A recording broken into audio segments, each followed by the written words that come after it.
ವ್ಯಕ್ತಿಯೊಬ್ಬರನ್ನು ಪಿಸ್ತೂಲ್ನಿಂದ ಗುಂಡಿಕ್ಕಿ ಬರ್ಬರವಾಗಿ ಹತ್ಯೆಗೈದ ಘಟನೆ ಇಂದು ಮುಂಜಾನೆ 3:30ರ ಸುಮಾರಿಗೆ ಕುಂದಾಪುರ ಚರ್ಚ್ ರಸ್ತೆಯಲ್ಲಿರುವ ಹೋಲಿ ರೋಸರಿ ಚರ್ಚ್ ಎದುರು ನಡೆದಿದೆ.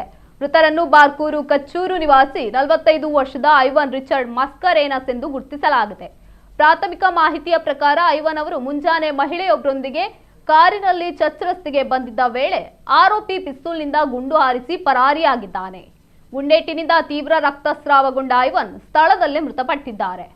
ಘಟನೆಯ ವೇಳೆ ಕಾರಿನಲ್ಲಿದ್ದ ಮಹಿಳೆ ಆರೋಪಿಯನ್ನು ಗುರುತಿಸಿರುವುದಾಗಿ ತಿಳಿದು ಬಂದಿದ್ದು ಆತನ ಬಂಧನಕ್ಕೆ ಪೊಲೀಸರು ಬಲೆ ಬೀಸಿದ್ದಾರೆ. ಇನ್ನು ಐವನ್ ಹಣಕಾಸು ವ್ಯವಹಾರ ನಡೆಸುತ್ತಿದ್ರು. ಹಣಕಾಸು ಅಥವಾ ಇತರೆ ವೈಯಕ್ತಿಕ ವ್ಯವಹಾರಕ್ಕೆ ಸಂಬಂಧಿಸಿದ ವೈಷಮ್ಯವೇ ಕೊಲೆಗೆ ಕಾರಣವಾಗಿರಬಹುದು ಎಂಬ ಶಂಕೆ ವ್ಯಕ್ತವಾಗಿದೆ. ಇತ್ತ ಪೊಲೀಸರು ವಿವಿಧ ಆಯಾಮಗಳಲ್ಲಿ ತನಿಖೆ ನಡೆಸುತ್ತಿದ್ದಾರೆ.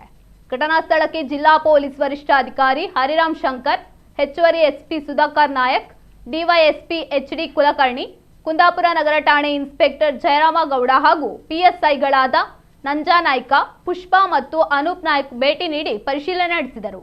ಪ್ರಕರಣ ದಾಖಲಿಸಿಕೊಂಡಿರುವ ಕುಂದಾಪುರ ನಗರ ಠಾಣೆ ಪೊಲೀಸರು ತನಿಖೆ ಮುಂದುವರೆಸಿದ್ದಾರೆ.